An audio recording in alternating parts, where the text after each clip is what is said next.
നമ്മുടെ ഇടവകയിലുള്ള എല്ലാവരുടെയും ഒരു ദിനമായിട്ട് നമ്മൾ നോക്കുമ്പോൾ എല്ലാവർക്കും വേണ്ടി നമുക്കൊന്ന് പ്രാർത്ഥിക്കാൻ, എല്ലാവരും ഒന്ന് മനസ്സിൽ കൊണ്ടുവരാം, എല്ലാവരെയും സമർപ്പിച്ചുകൊണ്ട് ഒപ്പം അവർ ലഭിച്ച ദൈവവിളി അത്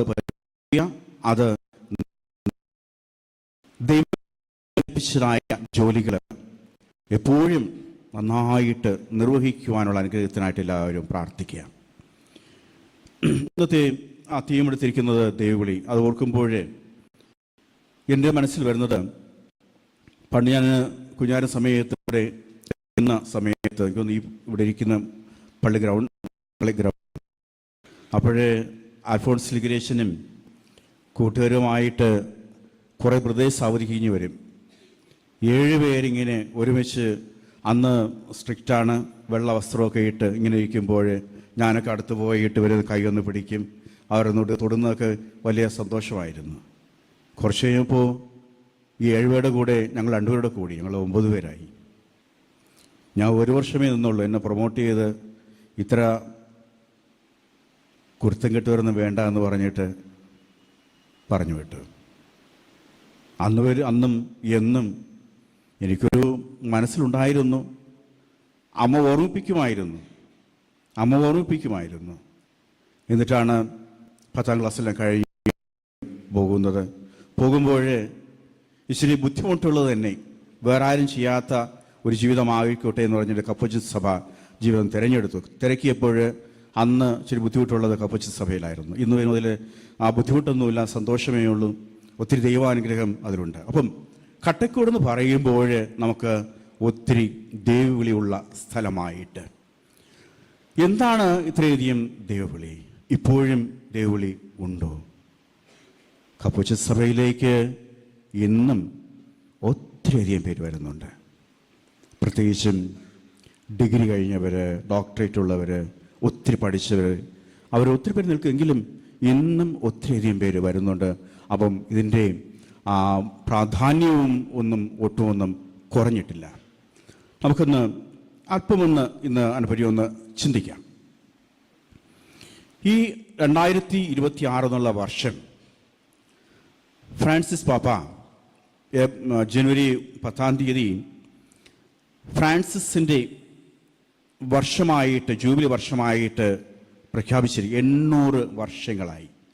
1181 ജനിക്കുന്ന ഫ്രാൻസിസ് മരിക്കുന്നത് 1726 അതിൻ്റെ 800-ാം വർഷമാണ്. അതുകൊണ്ടാണ് ഫ്രാൻസിസ്കൻ വർഷമായിട്ട് ഇതിനെ പ്രഖ്യാപിച്ചിരിക്കുന്നത്. ഇത് പറയാൻ കാരണം, നമ്മളെ വിശുദ്ധ അന്തോണി ഫ്രാൻസിസ്കൻ സഭയിലെ അംഗമാണ്. അന്തോണി വിശുദ്ധ ഫ്രാൻസിസ്കൻ സഭയിലെ, ഫ്രാൻസിസ്കൻ സഭ കപ്പുച്ചിൻ സഭയല്ല. ഫ്രാൻസിസ്കൻസ് എന്ന് പറയുമ്പോൾ ഇതായിരിക്കുന്ന ഫ്രാങ്കോ അച്ഛൻ ഫ്രാൻസിസ്കനാ, TOR എന്ന് പറയും. ഞങ്ങൾ കപ്പുച്ചിൻസ്, കൺവെൻച്വൽസ് ഉണ്ട്, കപ്പുച്ചിൻ മൈനറുണ്ട്, അങ്ങനെ ഒത്തിരിയധികം പേരുണ്ട്. എന്നാൽ ഇത് ഈ കൺവെൻച്വൽസ്, കപ്പുച്ചിൻസ്, ഫ്രയേഴ്സ് മൈനർ, TOR, ഇത് 4മാണ് ഫ്രാൻസിസ്കൻ സഭയായിട്ട് എല്ലാവരും ഒത്തിരിയധികം കൂട്ടുന്നതും ഇന്നും ആ ചൈതന്യത്തിൽ വളരുകയും ഒക്കെ ചെയ്യുന്നതും. അപ്പോൾ നമുക്ക് ഈ ദിവസങ്ങളിൽ നമുക്കിവിടെ ഒരു ഫ്രാൻസിസ്കൻ അച്ഛനെ ലഭിച്ചിരിക്കുന്നത് തന്നെ ഒത്തിരി ഒരു അനുഗ്രഹമാണ്. പലരും പറയുന്നുണ്ട്, പുതിയൊന്ന ഫ്രാൻസിസ് ഈ അച്ഛൻ കൊള്ളാം, കുറച്ചുകൂടെ കൊള്ളാം, സ്നേഹമുണ്ട്, നല്ല അച്ഛനാണ് എന്നൊക്കെ പറയുന്നുണ്ട്. അപ്പോൾ ഫ്രാൻസിസ്കൻ ചൈതന്യം നമ്മളിൽ ഉണ്ട് എന്നുള്ളത്. അപ്പം ഈ ഫ്രാൻസിസിൻ്റെ വർഷം എന്താണ്? ഈ ഫ്രാൻസിസിൻ്റെ പ്രത്യേകത എന്നെല്ലാം വെല്ലുവിളിക്കുന്നതായ ദിവസങ്ങളിൽ ഇതാ ഒരു ചെറുപ്പക്കാരൻ എല്ലാവരുടെയും ശ്രദ്ധ പിടിച്ചുപറ്റാനായിട്ട് ഇറങ്ങിത്തിരിച്ചു. മാടമ്പിയാകണമെന്നുള്ള ഒരു വലിയൊരു ആഗ്രഹം. എന്നാലേ എല്ലാവരും എന്നെ ഒന്ന് ശ്രദ്ധിക്കുകയുള്ളൂ, എല്ലാവരുടെയും മുമ്പിൽ ഒന്ന് ആളാകാനായിട്ട് അവൻ ഇറങ്ങിത്തിരിച്ചു. അവന് യുദ്ധത്തിന് പോയിട്ട് പരാജയപ്പെട്ട് മടങ്ങുകയാണ്. ആ ഒരു യുദ്ധത്തിൻ്റെ സമയത്ത് അവനൊരു വെളിച്ചം ലഭിക്കുന്നു. പരിശുദ്ധാത്മാവനോട് ചോദിക്കുകയാണ്, യജമാനെ സ്നേഹിക്കുന്നതോ ഭൃത്യനെ സ്നേഹിക്കുന്നതോ ഉത്തമമെന്ന് ചോദിക്കുമ്പോൾ അവൻ പറയുന്നു, ഉറപ്പായിട്ടും യജമാനനെ, എങ്കിൽ നീ തിരിച്ചു പോകും.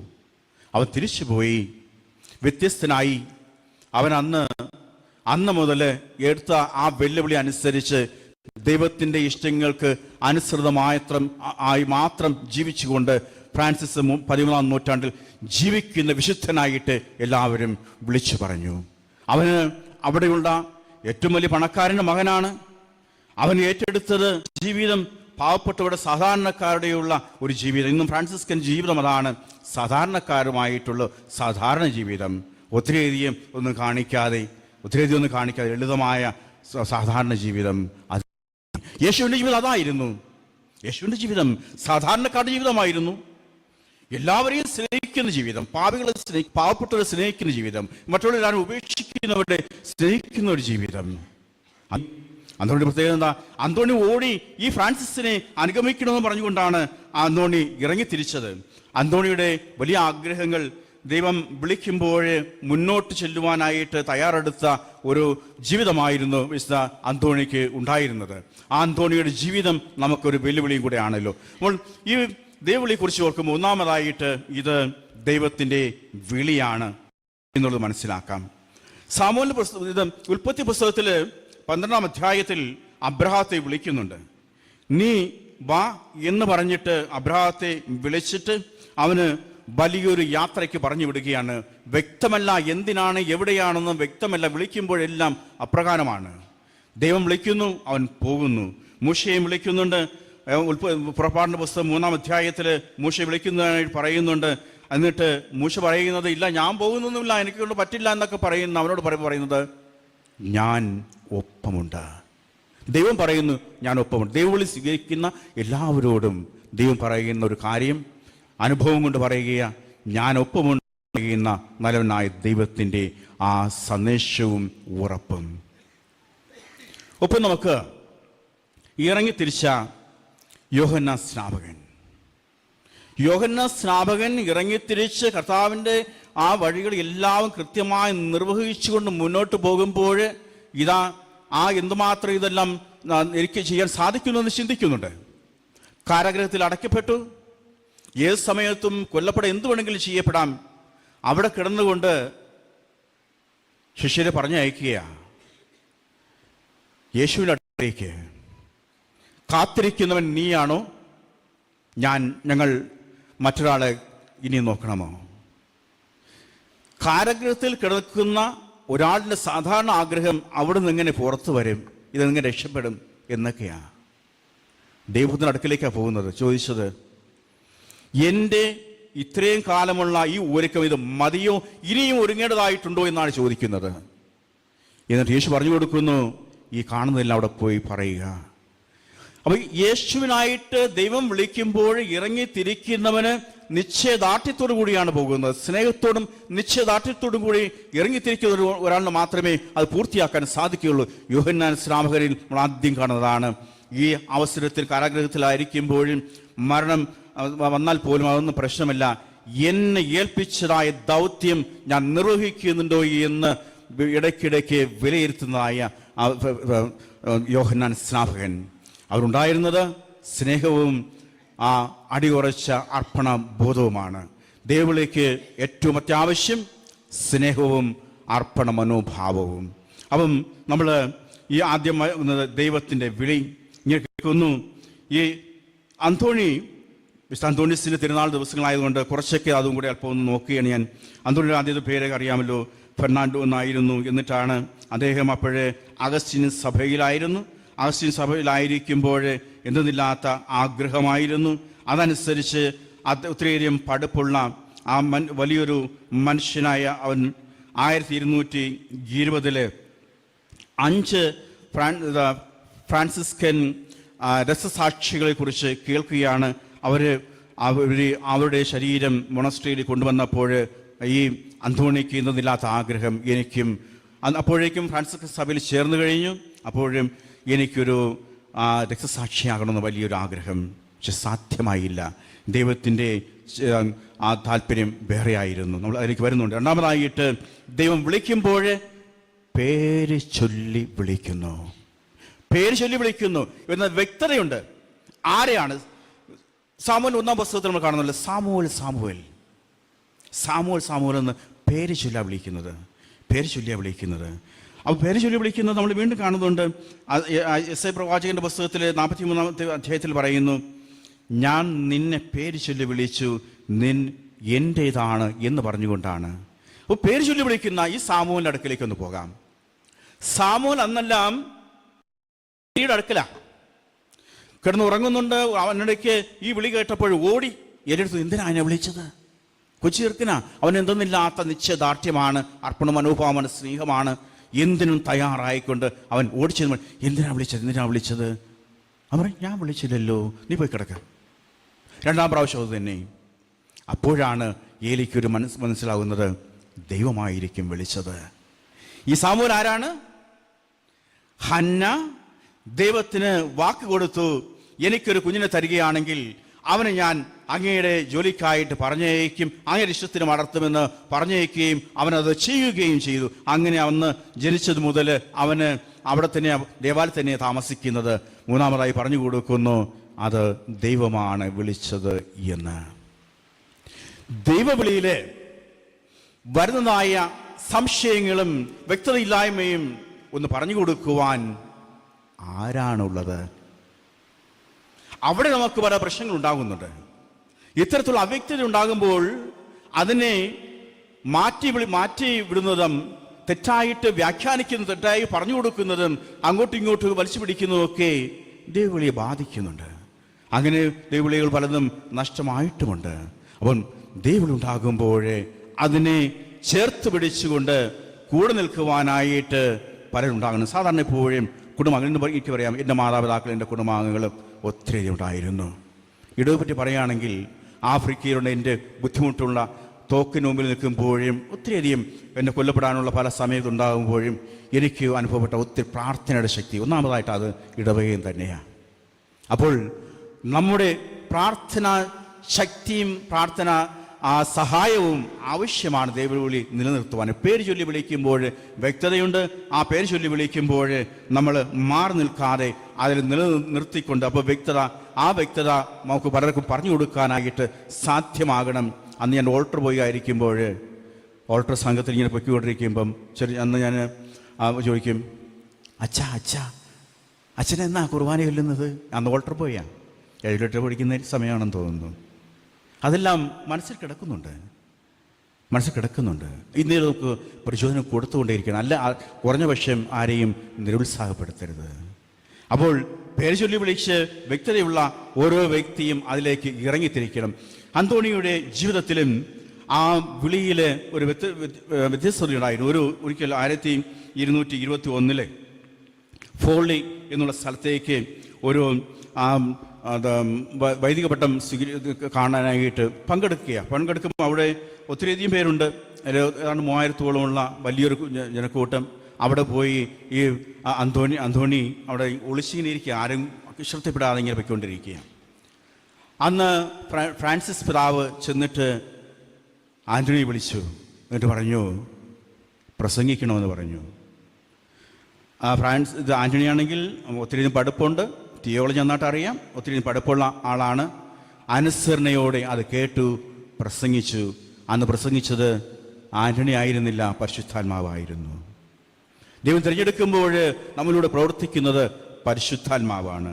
അതിന് ഒത്തിരിയധികം കൂടെ നിന്നുകൊണ്ട് അതെല്ലാം ചെയ്യാനായിട്ട് തയ്യാറായി. അപ്പം ദൈവവിളിയിൽ ആദ്യം നമ്മൾ കണ്ടത് ദൈവം വിളിക്കുന്നു, രണ്ടാമതായിട്ട് പേര് ചൊല്ലി വിളിക്കുന്നു, മൂന്നാമതായിട്ട് ദൈവം വിളിക്കുന്നത് ഒപ്പമായിരിക്കുവാനാ. ദൈവം വിളിക്കുന്നത് ഒപ്പമായിരിക്കുവാൻ. ഞാൻ നിന്നോട് കൂടെയുണ്ടെന്ന് യെശയ്യാ പ്രവാചകനോട് പറഞ്ഞു. മാത്രമല്ല, ഒപ്പമുണ്ടാകുമെന്ന് പറയുമ്പോൾ ഇന്ന് നമുക്ക് വേണ്ടപ്പെട്ടവർ പലരും നമ്മുടെ ഒപ്പമില്ല. എത്ര പേരാ കുടുംബത്തിൽ എപ്പോഴും മക്കളോട് ഒപ്പമുള്ളത്? മക്കളോട് ശരീരമായിട്ട് അടുപ്പമായിരുന്നാൽ പോരാ, മക്കൾ വളരുന്നതനുസരിച്ച് മാതാപിതാക്കളും വളരണം. പല മാതാപിതാക്കളും മക്കൾ വളരുമ്പോൾ പേടിയാണ്. കുട്ടികളെക്കാളും പേടി, അങ്കലാപ്പും എല്ലാം മാതാപിതാക്കൾ. അയ്യോ വരണ്ട, ആകെ കൊച്ചിന് തുറയും വരണ്ട, എളുപ്പമായി. അപ്പോൾ അവർ വളരുന്നതനുസരിച്ച് ഞാൻ ഓർക്കുന്നു, ഓരോ ദിവസം ഞാൻ കോളേജ് പഠിക്കുമ്പോഴൊക്കെ കുരുത്തക്കേടിൻ്റെ ഭയങ്കരമായിരുന്നു കേട്ടോ. ഞാൻ പഠിക്കുമ്പോൾ ഗരീഷിനറിയാം, ഗരീഷ് ചെപ്പം പറയും, എന്ത് കുരുത്തക്കേട്. അപ്പോഴേ എനിക്ക് മനസ്സിലായി ഞാൻ അത്രയും കുരുത്തക്കേടുണ്ടായിരുന്നെന്ന്. ഞാൻ കോളേജ് പഠിക്കുമ്പോഴോ ഒന്നും കുറവൊന്നും ഉണ്ടായിരുന്നില്ല. അപ്പം അമ്മ സഹികേടുമ്പോൾ ചോദിക്കും, എടാ, നീ അച്ഛനായ പോയതൊക്കെ അല്ലേ, എന്നിട്ടാണോ നീ ഇങ്ങനെ? അതോടെ ഞാൻ മിണ്ടാതിരിക്കും. അന്നെന്ന് പറഞ്ഞാൽ എനിക്ക് അതിന് പേടിയില്ല, ഇന്നും പേടിയൊന്നുമില്ല. അപ്പം ഇങ്ങനെ നമുക്ക് കൂടെ നിർത്താനായിട്ട് എല്ലാവരും ഉണ്ടാകണം, കൂടെ നിർത്തുവാനായിട്ട്. അപ്പം ദൈവം വിളിക്കുന്നവരെ കൂടെ നിർത്തുവാൻ നല്ല ബന്ധങ്ങൾ നിലനിർത്തിക്കൊണ്ട്, ഒന്നാമതായിട്ട് മാതാപിതാക്കളുടെ ബന്ധം, സമൂഹവുമായിട്ടുള്ള ബന്ധം, നല്ല ബന്ധങ്ങൾ എപ്പോഴും നിലനിർത്താനായിട്ട് സാധ്യമാകണം. ദൈവവുമായിട്ടുള്ള ബന്ധവും പ്രാർത്ഥന ഏറ്റവും അത്യാവശ്യമാണ്. ദൈവവിളിയിൽ പ്രാർത്ഥന എന്ന് പറയുന്നത് ദൈവവുമായിട്ടുള്ളൊരു ബന്ധം പുലർത്തുന്ന എല്ലാവർക്കും അതെല്ലാം നന്നായി മുന്നോട്ട് കൊണ്ടുപോകാൻ സാധിക്കും. ദൈവം വിളിച്ച ഓരോ കാര്യത്തിലുമായിട്ട് നിർവഹിച്ചുകൊണ്ട് മുന്നോട്ട് പോകുമ്പോൾ അത് പൂർത്തീകരിക്കുവാനായിട്ട് സാധിക്കും. നാം ദൈവവിളിയെക്കുറിച്ച്, ദൈവവിളി എന്ന് പറയുമ്പോൾ നമ്മളിപ്പം പൗരോഹിത്യ ദൈവവിളിയും ആ സിസ്റ്റേഴ്സ് ആവുന്നതിനെക്കുറിച്ച് മാത്രമേ പറയുന്നു. ദൈവവിളി എന്ന് പറയുമ്പോൾ അത് നമ്മൾ മാമോദീസ വഴി സ്വീകരിക്കുന്ന ദൈവവിളി എന്ന് പറയുന്നത് അതിൻ്റെ അർത്ഥം ഒത്തിരി അധികമുണ്ട്. എന്ന് പറയുന്നത് വിശുദ്ധിയിലേക്കുള്ള ദൈവവിളി, സ്നേഹത്തിലേക്കുള്ള ദൈവവിളി, മറ്റുള്ളവരെ സഹായിക്കുവാനുള്ള ദൈവവിളി, മറ്റുള്ളവർക്ക് സാക്ഷി നൽകുവാനായിട്ടുള്ള ദൈവവിളി, എല്ലാം ദൈവവിളിയാണ്. കുടുംബജീവിതം ദൈവവിളിയാണ്. നല്ലൊരു അപ്പനാകുക, അമ്മയാകുക ദൈവവിളിയാണ്. ഇന്ന് പലരും ദൈവവിളി അപ്പനും അമ്മയൊക്കെ ആയിട്ട് ഒരു അച്ഛനായില്ലല്ലോ, ഒരു അപ്പനാ സാധിക്കില്ല, പിന്നീട് ഒരു അച്ഛനാകാൻ സാധിക്കുന്നത്. ഒരു കുടുംബത്തെ, കൊച്ചു കുടുംബത്തെ നോക്കാൻ സാധിക്കുന്നില്ല. ഇവരാണ് ആലോചിക്കുന്നത്, ഒരു ഇടവ നോക്കാമായിരുന്നു, ഈ ജനങ്ങളെല്ലാം നോക്കാമായിരുന്നു. നമ്മൾ എടുത്തത് കൃത്യമായിട്ട് നിർവഹിച്ച മതി. ഒരു അപ്പനും അമ്മയാകുക അത്ര എളുപ്പമൊന്നുമല്ല. ഞാൻ ഒത്തിരി കൗൺസിലിംഗ് നടത്തുന്നതാണ്, എളുപ്പമൊന്നുമല്ല. അപ്പം നമ്മൾ എടുക്കുന്നതായ ദൈവവിളി അത് മാതാപിതാക്കൾ ആകാം, പൗരോഹിത്യവും ആകാം, അതേസമയം മറ്റുള്ളവരെ സേവനം ചെയ്യുവാനുള്ള ആ വിളിയുമാകാം. ഇതും എന്നും എടുത്താൽ അത് കൃത്യമായിട്ട് നിർവഹിക്കുവാൻ നമുക്ക് സാധ്യമാകണം. അപ്പോൾ ദൈവവിളിയാണ് കുറിച്ചാണ് നമ്മൾ ചിന്തിക്കുന്നത്. നമുക്ക് ഉറപ്പായിട്ടും ദൈവവിളി ഒത്തിരി ഉണ്ടാകണം. ആ ദൈവവിളി തന്നെ നമുക്ക് പുരോഹിതനും ഇതൊക്കെ ആകുവാനുള്ള ദൈവവിളി കുറിച്ച് ചിന്തിക്കുമ്പോൾ നമുക്ക് ലഭിക്കുന്ന ദൈവവിളി അതിനെ പോഷിപ്പിക്കുവാനായിട്ട് നമുക്ക് ഒത്തിരി പരിശ്രമിക്കാം, അത് നിലനിർത്തുവാനായിട്ട്. അവിടെ ഇന്ന് സുവിശേഷത്തിൽ പറയുന്നുണ്ട്, യോഹന്നാൻ പറയുന്നുണ്ട്, അതാ ദൈവത്തിൻ്റെ കുഞ്ഞാട് ചൂണ്ടിക്കാണിക്കുവാൻ. ഈ ചൂണ്ടിക്കാണിക്കുവാനുള്ള ആളെയാണ് നമുക്ക് ആവശ്യം. ഇതാ ദൈവത്തിൻ്റെ കുഞ്ഞാടെന്ന് ചൂണ്ടിക്കാണിക്കുവാൻ, അതാണ് അച്ഛൻ്റെയും സിസ്റ്റേഴ്സിൻ്റെയൊക്കെ ജോലി. അതാ ദൈവത്തിൻ്റെ കുഞ്ഞാട്, ഇതാ ദൈവത്തിൻ്റെ കുഞ്ഞാട്, ഇതാ ദൈവത്തിൻ്റെ കുഞ്ഞാട്, ഇതാ ദൈവത്തിൻ്റെ കുഞ്ഞാട് ചൂണ്ടിക്കാണിക്കുവാൻ. സ്വയം തിരിച്ചറിയണം. എനിക്ക് തിരിച്ചറിയാൻ സാധിച്ചു. ആ ശബ്ദം കേൾക്കുമ്പോൾ ഇതാ പ്രവാചകന്മാരെല്ലാം ദൈവത്തിൻ്റെ ശബ്ദം കേൾക്കുമ്പോൾ തിരിച്ചറിയുന്നുണ്ട്. ദൈവത്തിൻ്റെ സ്വയം തിരിച്ചറിയണം, ദൈവത്തോടൊപ്പമായിരിക്കണം, ദൈവത്തോട് തിരിച്ചറിയണം, അതിനെ കൊണ്ടു നടക്കണം, അതിൽ അഭിമാനിക്കണമെങ്കിൽ നമ്മുടെയൊക്കെ പ്രാർത്ഥന സഹായം ഒത്തിരി ആവശ്യമാണ്, സ്നേഹം ആവശ്യമാണ്. നമുക്ക് എല്ലാവരോടും പലരും പേടിയാണ്. കാമുക സഹോദരിയാകാമല്ലോ, നല്ലൊരു മോളായിക്കൂടെ, നല്ലൊരു അമ്മയായിക്കൂടെ, ഇതെല്ലാം സാധ്യമാകുന്നതാ. ഇതാ എനിക്കിന്ന് പലയിടത്തും എത്ര മക്കളാ, എത്ര അമ്മമാരാ, എത്ര സഹോദരരാ. വൈദികർ ഇതെല്ലാം സാധ്യമാകും. നല്ല ജ്യേഷ്ഠം എത്രയുമുണ്ട്, നല്ല മക്കളുണ്ട്, മോൻ നല്ലവരെല്ലാവരും അധ്വാനമായ മക്കൾ. അപ്പം ഇതെല്ലാം സാധ്യമാകും. അപ്പം നമ്മുടെ പ്രിയപ്പെട്ടവരെ, ഈ ദൈവവിളിയുടെ ഈ ദിവസത്തെ നമുക്ക് പ്രത്യേകം ശ്രദ്ധിക്കാം. വൈദികർക്കും സിസ്റ്റേഴ്സിനും നല്ലൊരു അപ്പനാവുക, നല്ലൊരു അമ്മയാവുക, നല്ലൊരു അമ്മാവനാവുക, നല്ലൊരു അമ്മായിയാവുക, നല്ലൊരു മുത്തശ്ശനാവുക, നല്ലൊരു സഹോദരനാവുക, നല്ലൊരു സഹോദരിയാവുക, ചേട്ടനാവുക, ചേച്ചിയാവുക, നല്ലൊരു മോളാവുക, നല്ലൊരു മോളാവുക, നല്ലൊരു മോനാവുക. ഇതെല്ലാം വഴി നമ്മൾ ഇവരെയൊക്കെ സഹായിക്കുക. അവരിൽ ദൈവത്തെ കണ്ടെത്തുമ്പോഴേ അവർക്കും പ്രചോദനമാണ്. ദൈവവിളി ഈ ദിവസത്തിൽ നമുക്ക് പ്രിയപ്പെട്ടവരെ, ദൈവവിളി കുടുംബത്തിനാണ് ലഭിക്കുന്നത്. കുടുംബത്തിലെല്ലാവരും അതിൽ ഭാഗങ്ങളായിട്ട് മാറുന്നുണ്ട്. അതിന് പരിപോഷിപ്പിച്ചുകൊണ്ട് പോഷിപ്പിച്ചുകൊണ്ട് മുന്നോട്ട് കൊണ്ടുപോകാം. പ്രാർത്ഥിക്കാം മാത്രമല്ല, നമുക്ക് അവരോടൊപ്പമായിരിക്കാം, സ്നേഹത്തോടെ ആയിരിക്കാം. അവർ നേരിടുന്നതായ ദൈവവിളിയിൽ നമുക്ക് ആ കുഴപ്പങ്ങൾ മനസ്സിലാക്കാം. ഇന്ന് ഒത്തിരിയധികം പേര് എല്ലാ പ്രശ്നങ്ങളും, പല അച്ഛന്മാരും പല പ്രശ്നങ്ങളും, എന്താ ആ സമൂഹത്തിൻ്റെ പ്രശ്നങ്ങൾ അച്ഛന്മാരിൽ വരുന്നത്. നമ്മളെല്ലാം പറയും ആ അച്ഛൻ എന്താ, ഈ അച്ഛൻ, ഇതെല്ലാം സമൂഹത്തിൻ്റെ പ്രശ്നങ്ങൾ മാത്രമാണ്. സമൂഹം നന്നായാൽ അച്ഛന്മാർ നന്നാവും, സിസ്റ്റേഴ്സ് നന്നാകും. സമൂഹത്തിൻ്റെ കുഴപ്പങ്ങൾ അവരിലുണ്ടാകും. അത് അച്ഛന്മാരുടെ ആ ദൈവവിളിയിൽ കുഴപ്പം വരുമ്പോൾ എല്ലാവർക്കും ഭയങ്കര അങ്കലാപ്പാണ്. പക്ഷേ കുടുംബജീവിതത്തിൽ പ്രശ്നം ഉണ്ടാകുമ്പം അന്ന് കുഴപ്പമില്ലെന്ന്. കുടുംബജീവിതം നല്ല അപ്പനും അമ്മയും ഉണ്ടെങ്കിൽ നല്ല ദൈവവിളി ഉണ്ടാകും. പ്രിയപ്പെട്ടവരെ, ദൈവവിളി, ദൈവം വിളിക്കുന്നു, ദൈവം പേര് ചൊല്ലി വിളിക്കുന്നു, ദൈവം ഒപ്പം നിർത്തുന്നു, നമ്മുടെ ദൗത്യങ്ങൾ നമ്മളെ ഏൽപ്പിക്കുന്നു. ഇതെല്ലാം നിർവഹിക്കുവാനായിട്ട് നമുക്ക് പ്രത്യേകം പരിശ്രമിക്കാം. നമുക്ക് മറ്റുള്ളവരെ സഹായിക്കാം, ഒപ്പമായിരിക്കാം. ഒപ്പം നിന്നുകൊണ്ട് ദൈവത്തിൽ ആശ്രയിച്ചുകൊണ്ട് നമുക്ക് മുന്നോട്ട് പോകാം. ഇനിയും നമുക്ക് ഒത്തിരിയധികം ദൈവവിളി ഉണ്ടാകട്ടെ എന്ന് നമുക്ക് പ്രാർത്ഥിക്കാം. കിട്ടുന്ന ദൈവവിളികളെ നമുക്ക് ഒപ്പം നിന്നുകൊണ്ട് പ്രാർത്ഥനയോട് കൂടി മുന്നോട്ട് കൊണ്ടുപോകാം. ഒപ്പം നമ്മുടെ അടുത്ത് വരുന്ന ഇളമാരെയും അച്ഛന്മാരെയും എല്ലാം നമുക്ക് സ്നേഹത്തോടെ കൊണ്ടു നടക്കാം. ദൈവം എല്ലാവരെയും അനുഗ്രഹിക്കട്ടെ.